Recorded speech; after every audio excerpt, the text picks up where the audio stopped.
ఈ మధ్య కాలంలో తెలంగాణ రాష్ట్రంలో రాజకీయ పార్టీల మాటలు మరి పరిమితి మించి దాటుతున్నాయి. కోర్స్ ఇదేం కొత్త సంస్కృతి సాంప్రదాయం కాదు. అయితే రాజకీయ నాయకులు తమదే పైచేయి అనిపించుకోవాలనే నేపథ్యంలో ప్రజల సమక్షంలో కావచ్చు, తర్వాత మీడియా ముందు కావచ్చు, మాట్లాడుతున్న మాటలు అయితే తెలంగాణ రాష్ట్ర రాజకీయాల్లో కొంత ప్రజలకు ఏవగింపుగా తయారవుతున్నాయి. తాజాగా మరి ఈరోజు నిన్న జరిగిన పరిణామాలు చూసుకున్నట్టయితే మరి ఇద్దరు ఎమ్మెల్సీల మధ్య మరొకసారి కూడా ఏదైతే మొదలైన ఈ పొలిటికల్ వార్ ఉందో అది కొంత శృతి మించిపోయిందని తెలంగాణ రాష్ట్ర వ్యాప్తంగా మాత్రం ఒక చర్చ జరుగుతుంది. ఇదే అంశంలో మనతో మాట్లాడేందుకు మరి చరణ్ కౌశిక్ యాదవ్ కాంగ్రెస్ సీనియర్ నాయకులు ఉన్నారు. ఆయనతో మరి జరుగుతున్న పరిణామాల విషయంలో మరి ఇటు కాంగ్రెస్ ఇప్పటికే కొంత మీడియా సంస్థలకు సంబంధించిన అంశంలో కొంత బాసటగా నిలుస్తోంది. సో ఎవరైతే మరి గతంలో మరి కొన్ని దాడులు జరగడం కావచ్చు, అటు బీఆర్ఎస్ పార్టీకి సంబంధించి ఒక న్యూస్ ఛానల్పై దాడి చేయడం, ఆ విద్యార్థి విభాగానికి సంబంధించిన అంశంలో కాంగ్రెస్ బాసటగా నిలిచింది. మీడియాకు మద్దతు కూడా తెలిపిన పరిస్థితి. తర్వాత కూడా మరి మరొక మీడియా సంస్థపై కూడా దాడి చేస్తారన్న నేపథ్యంలో కూడా మరి అక్కడ కూడా పూర్తి స్థాయిలో పోలీసులకు సంబంధించి పూర్తిగా భద్రత ఏర్పాట్లు చేయడం జరిగింది. అయితే మరి తాజాగా ఇద్దరు ఎమ్మెల్సీలు మరి ఎవరైతే కల్వకుంట్ల కవిత ఎమ్మెల్సీగా ఉన్నారు, అట్ ద సేమ్ టైం చింతపండు నవీన్ అలియాస్ తీన్మార్ మల్లన్న ఆయన కూడా ఎమ్మెల్సీగా ఉన్నారు. సో ఇద్దరు ఎమ్మెల్సీల మధ్య మాత్రం ఒక బీసీ బిల్లు విషయంలో మరి మొదలైన మాటల విమర్శలు అయితే ఇప్పుడు తెలంగాణ రాష్ట్ర వ్యాప్తంగా కలకలం రేపుతున్నాయి. సో నిన్న తీన్మార్ మల్లన్న అలియాస్ చింతపండు నవీన్ ఏం మాట్లాడాడు ముందుగా చూద్దాం. అయితే తెలంగాణ జాగృతి పేరుతో మరి బీసీ రిజర్వేషన్ బిల్లు సాధించడంలో జాగృతి కావచ్చు, బీఆర్ఎస్ కావచ్చు మరి కీలకంగా వ్యవహరించాయి, పోరాటం చేశాయి. ఆ పోరాటాల కారణంగానే కాంగ్రెస్ ప్రభుత్వం క్యాబినెట్లో బిల్లు ఆమోదింపజేసిందని చెప్పి మరి ఇటు ఆ కల్వకుంట్ల కవిత ఎమ్మెల్సీగా చేసిన కామెంట్స్పై మరి తీన్మార్ మల్లన్న ఏం మాట్లాడారు ఒకసారి చూద్దాం. మల్లన్న బయట కూడా మరి బీసీల పంచాయతీ ఏంది మల్లన్న, ఇప్పుడు 42% రిజర్వేషన్ కోసం ఆర్డినెన్స్ ఇచ్చినామని చెప్పి ముఖ్యమంత్రి గారు ఆర్డినెన్స్ ఇస్తున్నామని ఆయన నిర్ణయం తీసుకోగానే కల్వకుంట్ల కవిత గారు ఆమె రంగులు గులాలు పూసుకుంటా ఉంది. దునబోతి ఇంతే దుడ్డెను కట్టేసినట్టు ఉంది కథ. బీసీలకు 42% ఆర్డినెన్స్ వస్తే నీకేం సంబంధము? నువ్వు బీసీయా? నీకు నాకేమైనా సంబంధమా? కంచం పొత్తుందా? మంచం పొత్తులున్నాయా మనకేమన్నా? నువ్వు పండుగ చేసుకునేది మాకు అర్థం కాలే. సో మొత్తానికి తీన్మార్ మల్లన్న వాస్తవానికి మరి బహిరంగ సభలో మాట్లాడుతున్న క్రమంలో, అక్కడ సమావేశంలో మాట్లాడుతున్న క్రమంలో సో బీసీలకు నీకు ఏం సంబంధం అనడం ఓకే, ఎందుకంటే ఎమ్మెల్సీ కవిత ఆమె సామాజిక వర్గం, వెలమ సామాజిక వర్గం. ఇక గత కొంతకాలంగా కూడా మరి తీన్మార్ మల్లన్న కూడా బీసీల కోసం మరి ఒక సందర్భంలో బీసీ ముఖ్యమంత్రిగా రానున్న కాలంలో బీసీనే ముఖ్యమంత్రి అవుతాడు. సో దీంట్లో అతను కూడా అనేక సంచలనమైన ఆరోపణలు చేశాడు, విమర్శలు చేశాడు. ఆ కారణంగా కాంగ్రెస్ బీఫామ్పై గెలిచిన తీన్మార్ మల్లన్నను కాంగ్రెస్ పార్టీ నుంచి సస్పెండ్ చేశారు. సో చట్టసభల్లో వీళ్ళంతా కూర్చుంటున్నారు. ఎవరైతే ప్రజాస్వామ్య పద్ధతిలో ఎన్నికైన ఎమ్మెల్సీలు ఇలాంటి కామెంట్ చేయడం, ముఖ్యంగా ఆయన వ్యాఖ్యలు ఇప్పుడు ఇందాకనే చూసాము. సో కవిత విషయంలో మరి నువ్వు బీసీ కాదు, నీకు సంబంధం లేదు, నీకు ఎందుకమ్మా అని చెప్పి మాట్లాడడం వరకు ఓకే, కానీ నీకు కంచం పొత్తుందా మంచం పొత్తుందా అని చేసిన వ్యాఖ్యలు, మరి ఆమె ఒక మాజీ ముఖ్యమంత్రికి సంబంధించిన కూతురుగా, తర్వాత ఎమ్మెల్సీగా, గతంలో ఎంపీగా కూడా పనిచేశారు.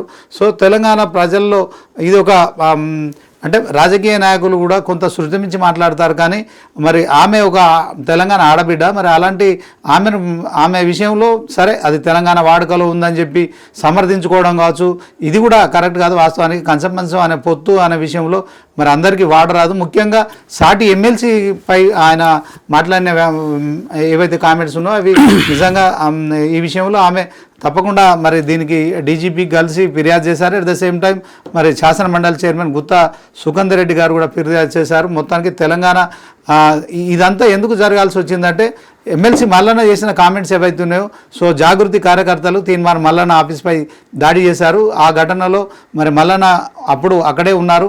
ఆ కార్యాలయంపై చేసిన దాడి తర్వాత మరి ఆఫీస్ పూర్తిగా ధ్వంసం చేయడానికి చాలామంది జాగృతి కార్యకర్తలు వచ్చినట్టు స్పష్టమవుతుంది.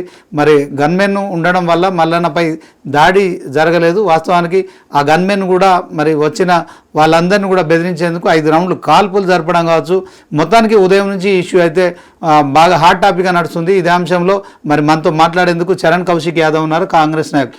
చెప్పండి చరణ్ కౌశిక్ గారు, రాజకీయాలంటే వాస్తవానికి ప్రజలు ఏదైతే ఓట్లేస్తారో ఆ ఓట్లేసిన ప్రజలకు సేవ చేసే దిశగా ఒక సద్విమర్శలు ఉండాలి, ఒక సాంప్రదాయం ఉండాలి. కానీ రోజు రోజుకు అధికారం ఏం శాశ్వతం కాదు, నాయకత్వం శాశ్వతం కాదు, పార్టీలు శాశ్వతం, ఇవన్నీ తెలిసినప్పటికీ మొన్నటి వరకు తీన్మార్ మల్లన్న కాంగ్రెస్లో ఉన్నాడు.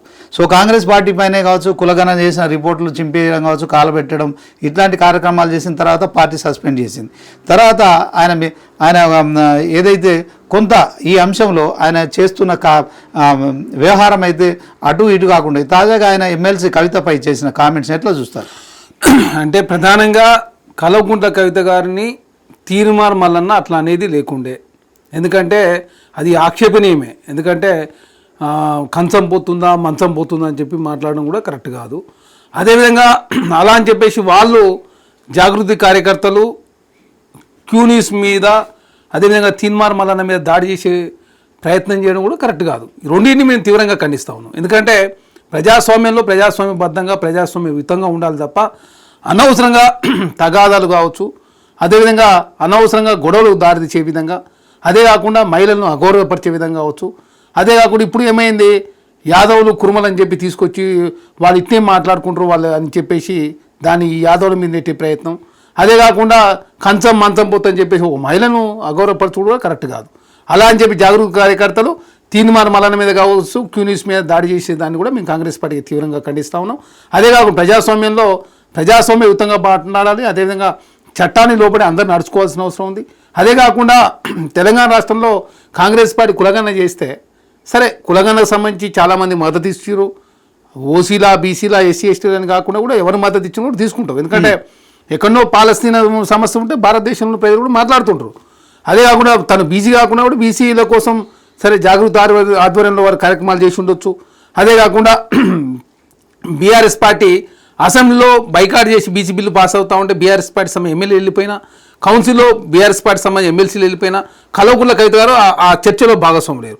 అదే కాకుండా తను కులగన్న కూడా వివరాలు నమోదు చేసుకున్నారు. ఎందుకంటే కేసీఆర్ గారి కుటుంబంలో కేసీఆర్ గారు నమోదు చేసుకున్నారు, హరీష్ రావు గారు నమోదు చేసుకున్నారు, కేటీఆర్ గారు నమోదు చేసుకున్నారు. కానీ కల్వకుంట్ల కవిత గారు వివరాలు కూడా నమోదు చేసుకున్న పరిస్థితి. కాబట్టి ఎవరైనా బీసీ ఉద్యమానికి కావచ్చు, ఏ ఉద్యమానికి మద్దతు ఇచ్చినప్పుడు ఖచ్చితంగా డెఫినెట్గా తీసుకుంటాం. అసలు మాట్లాడే హక్కు లేదు, మీరు సెలబ్రేషన్ చేసుకునే హక్కు లేదని చెప్పేసి మాట్లాడడం కూడా కరెక్ట్ కాదు. అలా కాకుండా చరణ్ గారు, నేనేమంటున్నా అంటే ఆమె బీసీల కోసము మొదటి నుంచి బీసీ నాయకులను కలవడం కావచ్చు, 42% రిజర్వేషన్ అమలు కావడం కావచ్చు, సరే ఆమె ఓసీ కావచ్చు, ఇప్పుడు తెలంగాణ ముఖ్యమంత్రి కూడా రేవంత్ రెడ్డి ఆయన కూడా ఓసీ. సో ఇది ఓసీ బీసీలు కాదు, ఆ నాయకత్వం వహించే వాళ్ళు ఒక అడుగేసినప్పుడు దాంట్లో తీన్మార్ మల్లన్న మాట్లాడిన మాటలు ఏవైతున్నాయో ఇప్పుడు ఇది ఎలాంటి సంకేతాలు ఇస్తుంది? ఇది ఆక్షేపణీయం చెప్తా ఉన్నాను. ఇట్లాంటి మాటలు మాట్లాడడం ఆక్షేపణీయం. తను మద్దతు ఇచ్చినప్పుడు ఆమె ఎవరు మద్దతు ఇస్తూ ఆమెకి ఏం సంబంధం, ఆమె బీసీ అని చెప్పి మాట్లాడడం కూడా కరెక్ట్ కాదు. అది మీరిద్దరు ఎందుకు ఇష్యూ డైవర్ట్ చేస్తూ ఉన్నారు? మీరిద్దరు ఎమ్మెల్సీలు తెలంగాణ రాష్ట్రంలో కాంగ్రెస్ పార్టీ కులగణన చేసింది. కులగణన చేసారు, గిట్నే రచ్చ చేసారు. 74 క్వశ్చన్స్ ఎందుకంటారు? అదే కులగణన సరే జరగలేదంటారు. అదే కాకుండా బీసీలు ఎక్కువ ఉన్నారు తక్కువ చేసి చూపించినట్టు, ఓసీల జనాభా ఎక్కువ చేసి చూపించినట్టు. అరే గొప్ప నిర్ణయం కాంగ్రెస్ పార్టీ తీసుకుంది. కాంగ్రెస్ పార్టీ గొప్ప నిర్ణయం తీసుకుంది కాబట్టి జాతీయ స్థాయిలో చర్చ జరుగుతూ ఉంది బీసీల మీద. అదే కాకుండా మీ పాత్ర లేదని కాదు, అందరికీ ఉన్నారు. ఇందులో బీసీల పాత్ర ఉన్నది, ఎస్సీ ఎస్టీల పాత్ర ఉన్నది, ఓసీలు కూడా అందరూ సహకరిస్తూ ఉన్నారు. ఓసీ ముఖ్యమంత్రి రేవంత్ రెడ్డి గారు సహకారం అందిస్తూ ఉన్నాడు. క్యాబినెట్లో ఉన్న ఉత్తమ్ కుమార్ రెడ్డి గారు కావచ్చు, శ్రీధర్ బాబు గారు కావచ్చు, కోమారెడ్డి వెంకరెడ్డి గారు కావచ్చు, బట్టి విక్రమార్క గారు కావచ్చు, అదే కాకుండా చాలామంది సహకరిస్తారు. అందరి సహకారం తీసుకొని బీసీలకు సంబంధించి చట్టసభలో రిజర్వేషన్ రావాలని చెప్పి కాంగ్రెస్ పార్టీ కోరుకుంటా ఉంది. జాతీయ స్థాయిలో పార్లమెంట్లో బిల్లు పాస్ కావాలి, బీసీలకు 33% రిజర్వేషన్ రావాలి. భారతీయ జనతా పార్టీ ద్వంద్వనీతితో ముందుకు పోతా ఉంది. జాతీయ నాయకత్వం వ్యతిరేకిస్తూ ఉంది, అదేవిధంగా రాష్ట్ర నాయకత్వం అనుకూలంగా ఉన్నది. కాబట్టి రాష్ట్రపతి దగ్గర బిల్లు పెండింగ్ ఉన్నది, 3 నెలలు అవుతా నిర్ణయం తీసుకోలేదు. సో అదే హైకోర్టు ఏమో ఎలక్షన్ పెట్టమని చెప్పి హైకోర్టు చెప్తా ఉంది. ఆర్డినెన్స్ తీసుకొచ్చే ప్రయత్నం ఆర్డినెన్స్ విమర్శిస్తారు మీరు. అదే కాకుండా రాటిఫికేషన్ చేసుకుంటూ చెప్తే దాన్ని విమర్శిస్తారు. కులంగా చేసి దాన్ని తప్పం పెడతారు. డెడికేషన్ కమిషన్ ఆధ్వర్యంలో డెడికేషన్ కమిషన్కి చైర్మన్ నియమిస్తే సభ్యులు లేరని చెప్పి దాన్ని రాద్దాంతం ప్రతిదీ రాద్దాంతం చేసే ప్రయత్నం దయచేసి మానుకోవాలా. మీరు అనవసరం 2 ఎమ్మెల్సీలు ప్రజా సమస్యలు మేము మాట్లాడండి, లేదు కాంక్రీట్గా ఒక నిర్ణయం అదేవిధంగా ప్రభుత్వానికి సలహా సూచనలు ఇవ్వాలి తప్ప అనవసరంగా ఒకరి మీద ఒకరు ఇట్లాంటి వ్యాఖ్యలు చేసుకొని అనవసరంగా బీసీ తప్పుదారి పట్టించు. చరణ్ గారు ఈ మధ్య కాలంలో మహాన్యూస్ కావచ్చు, ఏబిఎన్ కావచ్చు, ఈ మీడియా సంస్థలపై కూడా అంటే బీఆర్ఎస్వి విద్యార్థి విభాగం వాళ్ళు కేటీఆర్ మీద ఏదో థంబ్నెయిల్స్ పెట్టారు. ఏదైతే ఒకవైపు టెలిఫోన్ ట్యాపింగ్ సంబంధించిన అంశంలో విచారణ జరుగుతుంది, అయినప్పటికీ కూడా ఆ ఛానల్ వాళ్ళు పెట్టిన దాని పట్ల ఆ బీఆర్ఎస్వి వాళ్ళు పోయి గొడవ చేశారు, అక్కడ ఉన్న కార్లు ధ్వంసం చేసి ఆఫీస్ ధ్వంసానికి ప్రయత్నించారు. సో దాంట్లో కాంగ్రెస్ పూర్తి స్థాయిలో మరి అది తప్పు, ఆ మీడియా సంస్థ మీద బీఆర్ఎస్వి దాడి చేయడం తప్పు అని చెప్పారు. ఇప్పుడున్న పరిస్థితుల్లో ఎమ్మెల్సీ బీఆర్ఎస్కి సంబంధించిన ఎమ్మెల్సీ కవిత మీద జరిగిన దాడి అంటే ఈ దాడి అంటే మాటల దాడి, సో ఆ మాటల దాడి కావచ్చు, దాన్ని ఎట్లా చూస్తారు, దానికి సంబంధించి ఏం చెప్పి ఇప్పుడు గుర్తుపెట్టుకోండి, మహాన్యూస్ మీద జరిగిన దాడిని కాంగ్రెస్ పార్టీకి మేము ఖండించినాం. అదే కాకుండా మహాన్యూస్ సంబంధించి వాళ్ళు యూట్యూబ్లో తమ్నెయిల్ అదే వివాదాస్పదం పెడితే దాన్ని కూడా మేము ఖండిస్తా ఉన్నాం. ఎందుకంటే ప్రజాస్వామ్య బద్ధంగా ఉండాలి, ప్రజాస్వామ్య యుతంగా ఉండాలి, ప్రజలకు అందరం కలిసి మేలు జరిగే విధంగా ఉండాలి తప్ప ప్రజాస్వామ్యాన్ని అపహాస్యం చేసే విధంగా ఉండొద్దు. అంటే మీడియా సంస్థలు కూడా మీడియా సంస్థలకు కూడా ఒక నియంత్రణ ఉండాలి. తర్వాత మీడియా ముసుగులో ఇప్పుడు తీన్మార్ మల్లన్న మీరు చూస్తున్నారు, కాంగ్రెస్ పార్టీలో చేరారు, ఎమ్మెల్సీగా పోటీ చేశారు, గెలిచారు. సో కాంగ్రెస్ పార్టీలో కూడా ఆయన ఎమ్మెల్సీగా ఉండకుండా మళ్ళొకసారి కాంగ్రెస్ పార్టీ పైనే చేసిన కామెంట్స్ ఏవైతున్నాయో అవి తీవ్ర సంచలనం. మరి ఎందుకంటే ఒక పార్టీలో ఉండి ఆ పార్టీకి సంబంధించిన నిర్ణయాలను వ్యతిరేకించడం తీన్మార్ మల్లన్న విషయంలో కావచ్చు, ఏం చెప్తారు? అంటే ఎక్కడైనా కూడా తీర్మానం వల్లనైనా ఇంకొకరైనా ఏ మాట కామాట తెలంగాణ రాష్ట్రంలో కాంగ్రెస్ పార్టీ రేవంత్ రెడ్డి గారు కావచ్చు, రాహుల్ గాంధీ గారు కావచ్చు, ఎప్పుడైతే కామారెడ్డి డిక్లరేషన్ ప్రకటించడమో జాతీయ స్థాయిలో జనగణలో కులగన్న పెట్టాలని చెప్పి కాంగ్రెస్ పార్టీ మాట్లాడిన తర్వాత బీసీల అంశం పెద్దగైన మాట వాస్తవం. దానికి తెలంగాణ రాష్ట్రంలో కొన్ని యూట్యూబ్ ఛానల్ కూడా సహకరించిన మాట కూడా వాస్తవమే. ఎందుకంటే మన తొలివెలుగు కావచ్చు, క్యూ న్యూస్ కావచ్చు, కాలోజీ టీవీ కావచ్చు, చాలామంది అదే ఎస్సీ ఎస్టీ బీసీలు కావచ్చు, ఓసీలు కూడా ఈ బీసీ ఉద్యమానికి మద్దతు ప్రకటించారు. ఎందుకంటే రేవంత్ రెడ్డి గారు కావచ్చు, క్యాబినెట్లో మంత్రులు కావచ్చు, అదేవిధంగా చాలామంది జర్నలిస్టులు కావచ్చు, అడ్వకేట్లు కావచ్చు సహకరిస్తూ ఉన్నారు. దీన్ని చాలా సాఫీగా చట్టాన్ని లోబడి దీన్ని ఏ విధంగా బిల్లు పాస్ చేసుకుని ఏ విధంగా బీసీలకు జరిగిన అన్యాయాన్ని పూడ్చుకుందామని చెప్పి కాంగ్రెస్ పార్టీ భావించి చట్టం ప్రకారం ముందుకు పోయే ప్రయత్నం కాంగ్రెస్ పార్టీ చేస్తారు. వీళ్ళు అనవసరంగా ఆ బిల్లు పాస్ అవుతుంటే బిల్లు అప్పుడు ఇట్లే చేశారు. ఓకే తప్పని చరణ్ గారు, మీరు ఒక బీసీ అధికార పార్టీలో ఉన్నారు, సీనియర్ నాయకులుగా ఉన్నారు. ఇప్పుడు బీసీ ఆ రిజర్వేషన్ బిల్లులో 42% అనేది అమలు కావాలని చెప్పి మీరు కోరుకుంటారు. మీతో కలిసి వచ్చే వాళ్ళందరినీ కూడా కలుపుకుపోవాల్సిందే కదా. వాళ్ళు ఎస్సీలా, ఎస్టీలా, ఓసీలా, ఇదంతా ఓబీసీలా మనకు అవసరం లేదు కదా. మనం కలిసి వచ్చే వాళ్ళని కలుపుకుంటూ పోవాలి, కానీ కెలకడం అనేది కరెక్ట్ కాదు కదా. అన్ని వర్గాల మద్దతు తీసుకోవాలి, అందరి మన్ననలు పొందినప్పుడు మాత్రమే మనం సక్సెస్ అవుతాం. అదే కాకుండా ఇప్పుడు ఏ ఉద్యమైనా గుర్తుపెట్టి నక్సలైట్లు అంటే నక్సలైట్లకు వేరే వాళ్ళు కూడా ఇప్పుడు నక్సలైట్ గురించి మనకు సంబంధించి ఛత్తీస్గఢ్లో సంబంధించి ఆపరేషన్ కగార్ని ఆపమని చెప్పేసి అందరూ మాట్లాడినా కదా. అందరు నక్సలైట్లా? మరి నక్సలైట్ కాదు కదా. చర్చల ద్వారా మాత్రమే సఫలమవుతుంది, చర్చలు చేయండి అని చెప్పి కేంద్ర ప్రభుత్వం రిక్వెస్ట్ చేసినాం. తెలంగాణ ముఖ్యమంత్రి రేవంత్ రెడ్డి గారు మాట్లాడారు, కాంగ్రెస్ పార్టీలో మేము అందరం మాట్లాడారు, జర్నలిస్టులు మాట్లాడారు, ప్రజా సంఘాలు మాట్లాడారు. అలా అని చెప్పి అందరు నక్సలైట్లా కాదు కదా. అట్లా కాకుండా ఇప్పుడు బీసీ ఉద్యమాన్ని చాలామంది మద్దతు ఇచ్చారు, కల్వకుంట్ల కవిత గారు మద్దతు ఇచ్చారు. సరే ఆమె సంబరాలు చేసుకుంటే ఇంకో తనకున్నటువంటి తన ఇష్టం. మన అదే కాకుండా కాంగ్రెస్ కూడా సంబరాలు చేసింది కదా. 42% కేబినెట్ బిల్లు పెట్టడం, కేబినెట్లో ఆమోదం చేసిన తర్వాత కాంగ్రెస్ కూడా ఊరూర వాడవాడాలు చేసిరు కదా. దాంట్లో పని అయిపోతుంది, మంచి పని జరుగుతుంది. ఈ సాహసోపేత నిర్ణయం కాంగ్రెస్ పార్టీ తీసుకున్నప్పుడు ఏ ముఖ్యమంత్రి గారు కావచ్చు, ఏ కాంగ్రెస్ పార్టీ గతంలో ఏ పార్టీ చేయలేదు కాబట్టి ముఖ్యమంత్రి గారు తీసుకున్న నిర్ణయం కావచ్చు, ప్రభుత్వం తీసుకున్న గొప్ప నిర్ణయం అని చెప్పి భావించి తెలంగాణ రాష్ట్రంలో సంబరాలు చేసుకున్నాం. ఆ సంబరాల్లో భాగంగా వేరే వాళ్ళ పార్టీ వాళ్ళు కూడా చేసుకుంటారు. ఎందుకంటే వాళ్ళ దగ్గర గురించి మాట్లాడినప్పుడు మా ద్వారా కూడా మా పాత్ర కూడా ఉందని చెప్పి చేసుకుంటుండొచ్చు కాక. సరే చేసుకుంటే తను చేసుకుంది కాబట్టి తను వ్యక్తిగతంగా హననం చేసే ప్రయత్నం చేసినని చెప్పేసి తను వాళ్ళ కార్యకర్తలు దాడి చేసుడు తప్పే, తను అట్లాంటి మాట్లాడు తప్పే. ఈ అంశం పక్కకు పోతాం. అనవసరంగా బీసీల అంశం పెద్ద ఎత్తున చర్చ జరుగుతూ ఉంది. భారతీయ జనతా పార్టీ వైఖరి ప్రకటిస్తలేదు. బీఆర్ఎస్ పార్టీ ఏమో పార్లమెంట్లో ఎలాంటి వాళ్ళకి సంబంధించిన 9 మంది ఎంపీలు రాజ్యసభలో వాళ్ళు మాట్లాడతలేరు. అదే కాకుండా అనవసరంగా ఇష్యూని డైవర్ట్ చేసే ప్రయత్నం వాయాన్లో బీసీలకు ప్రధాన నష్టం జరిగింది. భారతీయ జనతా పార్టీ బీసీలకు మోసం చేసిన మాట వాస్తవం. బీసీ ప్రధానమంత్రి బీసీ ఓట్లు మాత్రమే కావాలా, చట్టసభలో రిజర్వేషన్ విషయంలో వాళ్ళు మౌనం వహిస్తూ ఉన్నారు. పార్లమెంట్లో చట్టం రావాల్సి ఉంది, గవర్నర్ రాష్ట్రపతి గారు ఆమోదం పొందాల్సిన అవసరం ఉంది. ఇక్కడ హైకోర్టులో కేసులు ఉన్నాయి. అదే కాకుండా అసెంబ్లీ సమావేశాలు ఏర్పాటు చేద్దాం, అదేవిధంగా రండి కేసీఆర్ గారు అంటే కేసీఆర్ గారు అసెంబ్లీ రారు, లేదు అదేవిధంగా వాళ్ళు ప్రభుత్వానికి సలహా సూచనలు అదేవిధంగా లెటర్ రూపంలోనో లేకపోతే కలిసి చెప్తారంటే వారు చెప్తలేరు. ఓకే, కాబట్టి ఫైనల్ గా తీన్మార్ మల్లన్న చేసిన కామెంట్స్ ఆక్షేపణీయమని మీరు చెప్తున్నారు. ఇప్పటికి కూడా తీన్మార్ మల్లన్న ఇదంతా తెలంగాణలో వాడుకలో మేము వాడుకునేది జస్ట్ ఈ కంచం పొత్తు అనేది మాట్లాడతామని చెప్పడం కావచ్చు. దీన్ని ఎట్లా చూస్తారు? ఈ కంచమ్మంతం అని చెప్పేసి మళ్ళీ యాదవుల కుర్రోళ్ళ మీద ఎందుకు తీసుకొస్తారు? ఇప్పుడు యాదవుల కుర్రోళ్ళ మీద తీసుకొచ్చి దాన్ని ఇష్యూని డైవర్ట్ చేసే ప్రయత్నం బీసీ అంశాన్ని. అదే కాకుండా మీరు మాట్లాడిర్రు, ఆమె తప్పు పట్టింది, వాళ్ళ కార్యకర్త దాడి చేశారు. ప్రభుత్వం చట్టం ప్రకారం చర్యలు తీసుకుంటాం. ప్రభుత్వాన్ని మీద నెపనెట్టే ప్రయత్నం, ప్రభుత్వము చట్టం ప్రకారం చర్యలు తీసుకుంటా ఉన్నాం. మన భేదమే లేదు. Congress party, BRS, Bharatiya Janata party కాదు, ప్రజాస్వామ్యం బతుకుండాలని కాంగ్రెస్ పార్టీ కోరుకుంటుంది. ఫైనల్ గా 42% రిజర్వేషన్ బిల్లు ఆమోదం కోసం కావచ్చు, తర్వాత అమలయ్యేదాకా మీలాంటి నాయకులు, బీసీ నాయకులు, కాంగ్రెస్ ప్రభుత్వంలో ఉన్న నాయకులు తెలంగాణ రాష్ట్రంలోని ఇట్లాంటి గొడవలు జరుగుతున్న సందర్భంలో మరి ఏ మెసేజ్ ఇస్తారు చెప్పండి? దయచేసి ఎవరు గొడవలు పెట్టుకోవద్దు. ప్రజాస్వామ్యబద్ధంగా బీసీలకు ఇచ్చిన మాట నిలుపుకునే ప్రయత్నంలో కాంగ్రెస్ ప్రభుత్వం ముందుకు పోతా ఉంది.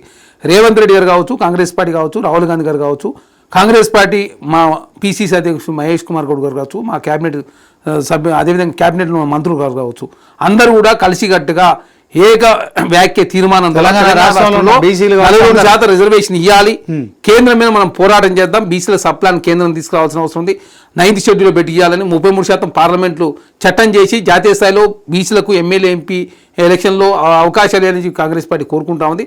కాబట్టి ఒక మంచి వాతావరణంలో తెలంగాణ రాష్ట్రంలో బీసీలంతా సంబరాలు చేసుకుంటా ఉంటే అనవసరం ఇష్యూ డైవర్ట్ అవుతా ఉంది. కాబట్టి మీ ఇద్దరి మధ్య ఏమన్నా మీ అంతర్గత ఏమైనా సమస్యలు ఉంటే మీరు మాట్లాడుకోండి తప్ప అనవసరంగా ఒకరి మీద ఒకరు వ్యాఖ్యలు చేసుకొని ఈ అంశాన్ని, బీసీ అంశాన్ని తప్పుదారి పడిచే ప్రయత్నం దయచేసి మానుకోవాలని చెప్పి కోరుతా ఉన్నాం. అదే కాకుండా మళ్ళీ ప్రభుత్వం మీద వీళ్ళు కేసులు పెట్టాలి, వాళ్ళు కేసులు పెట్టాలి. ప్రభుత్వం, పోలీసు వాళ్ళకి పూర్తి స్వేచ్ఛ ఇచ్చారు. వాళ్ళు దీని మీద ఇంట్రాగేషన్ చేసి ఎవరి మీద కేసులు పెట్టాలి, ఎవరు తప్పుంది ఎవరు తప్పులేదని చెప్పి అదేవిధంగా తేల్చే ప్రయత్నం చేస్తా ఉన్నారు. ఖచ్చితంగా ఎక్కడ కూడా చట్టం అనేది అందరికి ఒకే విధంగా ఉండాలని చెప్పి కాంగ్రెస్ పార్టీ కోరుకుంటా ఉంది. దయచేసి ఈ విషయాన్ని ఇంతతో ఆపితే బాగుంటుందని చెప్పి కోరుతా ఉన్నాం. ఓకే, థ్యాంక్ యూ అండి. సో మొత్తానికి చరణ్ కౌశిక్ యాదవ్ రాష్ట్ర కాంగ్రెస్ సీనియర్ నాయకులుగా మొత్తానికి ఈ ఇష్యూ ఏదైతుందో దీన్ని డైవర్ట్ చేయొద్దు దయచేసి. మరి బీఆర్ఎస్ కావచ్చు, అలాగే ఇంకెవరైనా కూడా ఈ బిల్లు ఆమోదం కోసం అందరం కలిసికట్టుగా కృషి చేద్దాం. దీంట్లో ఎవరు కూడా దీని ఇష్యూ డైవర్ట్ చేయొద్దు. ఎందుకంటే ఒక మోకా వచ్చింది, దీంట్లో డోకా జరగకుండా అందరం కూడా ఈసారి పక్కాగా బీసీ బిల్లు తీసుకురావడంలో అందరం కూడా కృషి చేయాలి. దీని పట్ల ఎవరు అడ్డుకున్నా కూడా మరొకసారి ఆ బీసీ రిజర్వేషన్ బిల్లు ఏదైతుందో 42% అనేది పెండింగ్లో పడుతుంది. తద్వారా గ్రామ పంచాయతీ ఎన్నికలు కావచ్చు, స్థానిక సంస్థల ఎన్నికలు పూర్తిగా ఆపాల్సిన పరిస్థితి ఉంటుంది. ఇప్పటికే 18 నెలలుగా కూడా మరి గ్రామాల్లో కేంద్ర ప్రభుత్వం నిధులు లేకుండా గ్రామాల అభివృద్ధి కుంటుపడుతుంది కనుక దీన్ని గ్రామ స్థాయి నుంచి కావచ్చు, తర్వాత జిల్లా స్థాయి కావచ్చు, రాష్ట్ర స్థాయి వాళ్ళందరూ కూడా మరి ఇలాంటి అంశంలో అడ్డంకులు సృష్టించకుండా దీన్ని ముందుకు తీసుకెళ్లాలని కోరుతున్న పరిస్థితి.